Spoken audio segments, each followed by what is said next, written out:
Minimum ഓവർലാപ്പോടെ ഒരു mutual fund portfolio build ചെയ്യാൻ വേണ്ടിയിട്ട് നിങ്ങൾ നോക്കുന്നുണ്ടോ?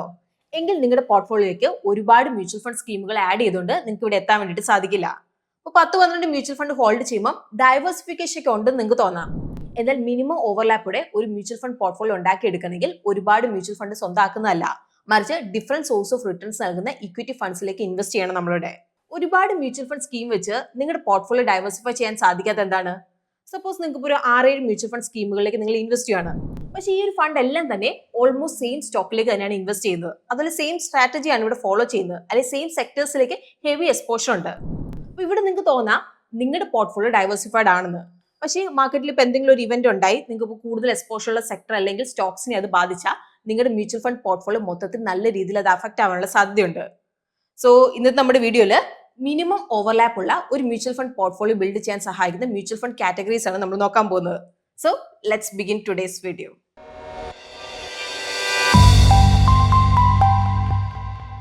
ആദ്യത്തെ mutual fund category large cap funds ആണ്. ലാർജ് ക്യാപ് ഫണ്ട്സ് പൊതുവെ വളരെ എസ്റ്റാബ്ലിഷ്ഡ് ആയതും അതൊരു വലിയ കമ്പനികളുടെ സ്റ്റോക്സിലേക്കാണ് ഇൻവെസ്റ്റ് ചെയ്യുന്നത്. അപ്പൊ ഇവിടെ കൂടുതൽ ലാർജ് ക്യാപ് ഫണ്ട്സും ബെഞ്ച് മാർക്ക് ഹഗ്ഗിംഗ് അപ്രോച്ച് ആണ് ഫോളോ ചെയ്യുന്നത് സിമിലർ റിട്ടേൺസ് നൽകാനായിട്ട്. സോ നിങ്ങളിപ്പോൾ ഒരു ലാർജ് ക്യാപ് ഫണ്ടിലേക്കായിരിക്കും ഇവിടെ ഇൻവെസ്റ്റ് ചെയ്യുന്നത്, പക്ഷേ എക്സ്പെൻസ് റേഷ്യോ കൂടുതലായിരിക്കും, അതായത് ഇവിടെ കോസ്റ്റ് കൂടുതലായിരിക്കും. സോ നിങ്ങൾക്ക് ഇവിടെ ഫോക്കസ്ഡ് അപ്രോച്ച് ഫോളോ ചെയ്യുന്നതും അതിൽ ബെഞ്ച് മാർക്ക് ഹഗ് ചെയ്യാത്ത ലാർജ് ക്യാപ് ഫണ്ട് നിങ്ങൾക്ക് നോക്കാം. സോ ഈ ഒരു ഫണ്ടൊക്കെ ഹൈ കൺവെൻഷൻ സെക്ടേഴ്സ് അതിൽ സ്റ്റോക്സിലേക്ക് കൂടുതൽ വെയിറ്റേജ് ഉണ്ടാകും. അതുകൊണ്ട് തന്നെ ലോങ് ടേമിൽ ഇവർക്ക് ബെഞ്ച് മാർക്ക് അതുപോലെ തന്നെ കോമ്പറ്റേറ്റേഴ്സിനെ നല്ലപോലെ മറികടക്കാനായിട്ട് ഇവിടെ കഴിയും. ഇപ്പം നമ്മൾ എക്സാമ്പിൾ പറയുകയാണെങ്കിൽ Nippon India large cap fund, WhiteOak Capital large cap fund, അതുപോലെ കോൺ ലാർജ് ക്യാപ് ഫണ്ട് ഒക്കെ non benchmark hugging approach follow ചെയ്യുന്ന കുറച്ച് ഫണ്ടുകളാണ്. ഇനി നമുക്ക് ഇന്നത്തെ സെക്കൻഡ് മ്യൂച്വൽ ഫണ്ട് കാറ്റഗറി നോക്കാം, അതാണ് മിഡ് ക്യാപ് ഫണ്ട്സ്. അപ്പൊ നിങ്ങളുടെ പോർട്ട്ഫോളിയോയിലേക്ക് ഗ്രോത്ത് സ്റ്റോക്സ് നേടാനുള്ള ഏറ്റവും നല്ല വഴിയിൽ ഒന്നാണ് മിഡ് ക്യാപ് ഫണ്ട്സ് എന്നുള്ളത്. അതിൽ മിക്ക ആക്റ്റീവ് മിഡ് ക്യാപ് ഫണ്ട്സും മാർക്കറ്റ് ഡൗൺ ടേണിന്റെ സമയത്ത് പോർട്ട്ഫോളിയോ പ്രൊട്ടക്ട് ചെയ്യാനായിട്ട് ലാർജ് ക്യാപ് സ്റ്റോക്സിലേക്ക് ഡീസന്റ് അലോക്കേഷൻ അവർക്ക് ഉണ്ടാവും, അല്ലെങ്കിൽ ബുൾ മാർക്കറ്റിൽ ഗ്രോത്ത് ഓപ്പർച്യൂണിറ്റീസ് നേടാനായിട്ട് സ്മോൾ ക്യാപ് സ്റ്റോക്സിലേക്ക്. ഇപ്പം ലാർജ് ക്യാപ് ഫണ്ട്സ് അതുപോലെ മിഡ് ക്യാപ് ഫണ്ട്സ് തമ്മിൽ ഒരു ലോ പോർട്ട്ഫോളിയോ ഓവർലാപ്പ് ആണ് ഉള്ളത്. ഇപ്പോൾ ഒരു ആക്റ്റീവ് മിഡ് ക്യാപ് ഫണ്ട് മാനേജറിന് 101 മുതൽ 250 വരെ റാങ്കിങ്ങുകളിൽ ലിസ്റ്റഡ് സ്റ്റോക്സിൽ നിന്ന് നാളത്തെ ലീഡേഴ്സിനെ അവർ തപ്പുമായിരിക്കും. അവർ ഗ്രോത്ത് സ്ട്രാറ്റജി ഡൈല്യൂട്ട് ചെയ്യാനായിട്ട് അവർക്ക് ഒരു താല്പര്യമില്ല. അപ്പൊ അതുകൊണ്ട് തന്നെ 1 മുതൽ 100 വരെ റാങ്കിങ്ങുകളിൽ ലിസ്റ്റഡ് സ്റ്റോക്സിൽ വലിയ എക്സ്പോഷർ എടുക്കാൻ വേണ്ടി അവർ സാധാരണയായിട്ട് പോകില്ല.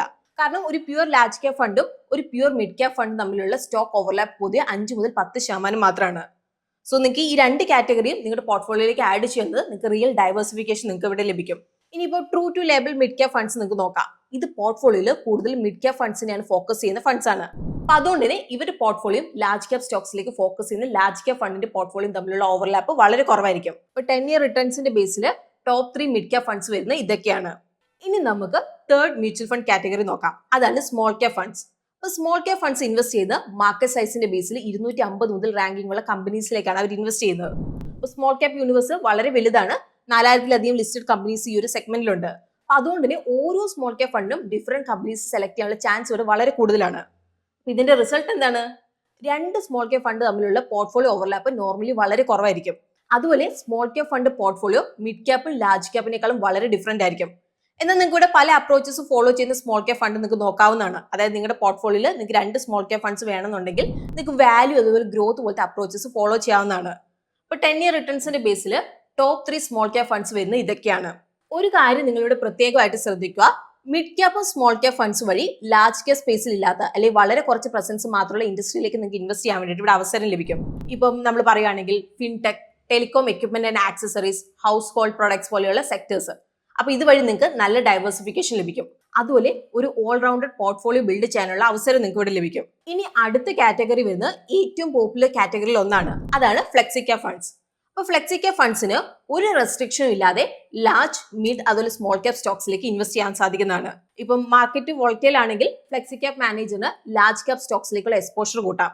അതുപോലെ പോർട്ട്ഫോളിയോയുടെ ഒരു 70 മുതൽ 80% ആ ഒരു സെഗ്മെന്റിലേക്ക് മാറ്റാം. അതുപോലെ തന്നെ മിഡ് ക്യാപ് അല്ലെങ്കിൽ സ്മോൾ ക്യാപ്പിലേക്കുള്ള ഓപ്പർച്യൂണിറ്റി വരുമ്പോൾ അതനുസരിച്ച് അലോക്കേഷൻ അവർക്ക് കൂട്ടാൻ വേണ്ടിയിട്ട് സാധിക്കും. അപ്പൊ പ്രാക്ടീസിൽ വോളറ്റൈൽ മാർക്കറ്റ് കണ്ടീഷനിൽ അവർ പോർട്ട്ഫോളിയോ പ്രൊട്ടക്ട് ചെയ്യാനായിട്ട് പല ഫ്ലെക്സി ക്യാപ് ഫണ്ടും ലാർജ് ക്യാപ് സ്റ്റോക്സിലേക്ക് ബയാസ്ഡ് ആണ്.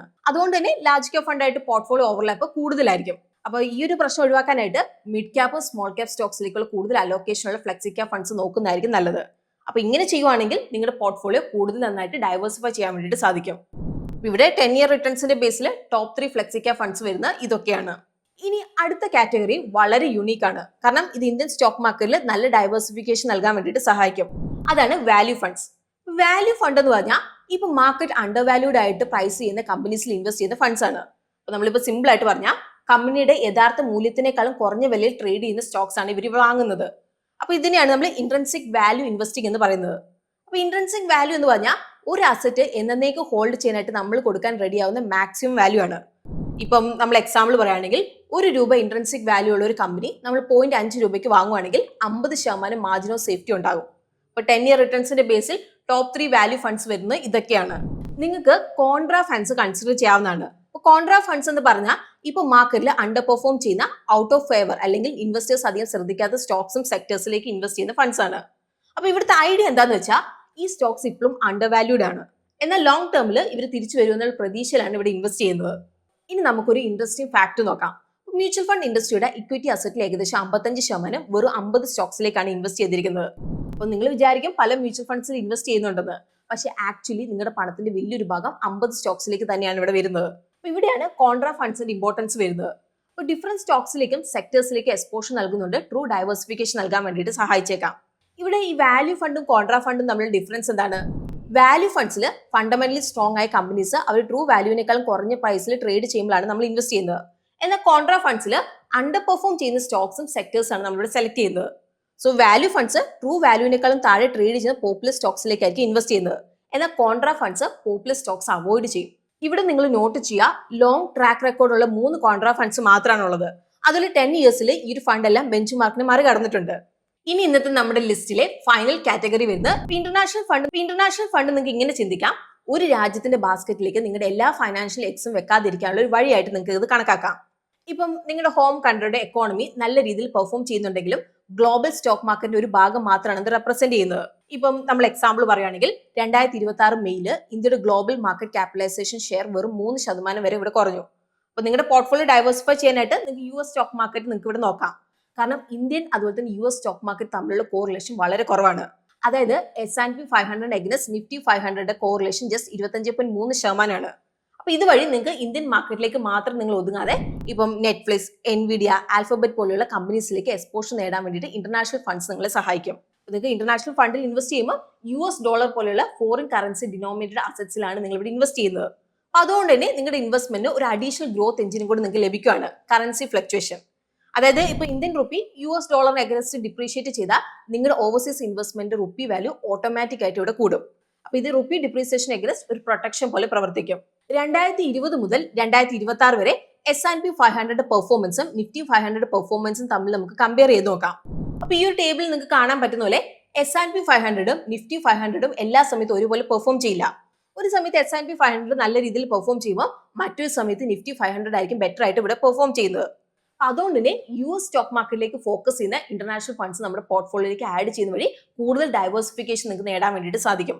പക്ഷേ ഒരു കാര്യം നിങ്ങൾ ഓർക്കുക, ഇന്റർനാഷണൽ ഫണ്ട്സിൽ ഇപ്പോഴും ലെംസ് അല്ലെങ്കിൽ SIP ഇൻവെസ്റ്റ്മെന്റ്സിന് റെസ്ട്രിക്ഷൻസ് ഉണ്ട്.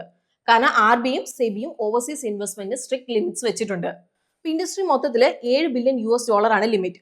ഓരോ AMCക്കും $1 ബില്യൺ വരെ മാത്രമാണ് ഓവർസീസ് ഇൻവെസ്റ്റ്മെന്റ്സ് ആയിട്ട് വെച്ചിട്ടുള്ളൂ. കൂടാതെ ഓവർസീസ് ETFസിന് പ്രത്യേകമായിട്ട് $1 ബില്യൺ ലിമിറ്റ് ഉണ്ട്. സോ ഇതാണ് 6 ഡിസ്റ്റിങ്ക്ട് മ്യൂച്വൽ ഫണ്ട് കാറ്റഗറി. അപ്പൊ ഇതെല്ലാം കൂടി കമ്പൈൻ ചെയ്യുകയാണെങ്കിൽ നാച്ചുറലി പോർട്ട്ഫോളിയോ ഓവർലാപ്പ് കുറയ്ക്കാം, അതൊരു ഡൈവേഴ്സിഫിക്കേഷൻ മാക്സിമൈസ് ചെയ്യാം. അപ്പൊ നിങ്ങളുടെ പോർട്ട്ഫോളിയോ കോർ അതിൽ സാറ്റലൈറ്റ് ആയിട്ട് നിങ്ങൾക്ക് സെഗ്രിഗേറ്റ് ചെയ്യണം. അപ്പൊ നിങ്ങളുടെ സാറ്റലൈറ്റ് പോർട്ട്ഫോളിയോയിൽ നിങ്ങൾക്ക് international mutual funds, gold and silver funds, അതിൽ ഈവൻ സ്മോൾ ക്യാപ് ഫണ്ട്സ് നിങ്ങൾക്ക് ആവാം. ഇപ്പൊ flexi cap funds, mid cap funds, അതിൽ ലാർജ് ക്യാപ് ഫണ്ട്സ് നിങ്ങളുടെ കോർ പോർട്ട്ഫോളിയോയുടെ പാർട്ടാക്കാം. സോ ഇന്നത്തെ വീഡിയോ നിങ്ങൾക്ക് യൂസ്ഫുൾ ആയിട്ടുണ്ടാവുന്നതാണ് നമ്മൾ പ്രതീക്ഷിക്കുന്നത്. അപ്പോൾ വീഡിയോ യൂസ്ഫുൾ ആയിട്ടുണ്ടെങ്കിൽ വീഡിയോ നിങ്ങൾ ലൈക്ക് ചെയ്യാൻ വേണ്ടി ശ്രദ്ധിക്കുക. അതുപോലെ നമ്മുടെ ചാനൽ കോണ്ടന്റ് ഒക്കെ ഇഷ്ടമാവുന്നുണ്ടെങ്കിൽ ചാനലും കൂടി നിങ്ങൾക്ക് സബ്സ്ക്രൈബ് ചെയ്യാം. ഇന്നത്തെ വീഡിയോ നമ്മൾ എഡ്യൂക്കേഷണൽ പർപ്പസിനായിട്ട് കവർ ചെയ്താണ്, ഇതൊരു ഇൻവെസ്റ്റ്മെന്റ് അഡ്വൈസ് അല്ല. സോ നമുക്ക് പുതിയൊരു വീഡിയോ ആയിട്ട് കാണാം. അതുവരെ take care, happy investing and bye from Rincy.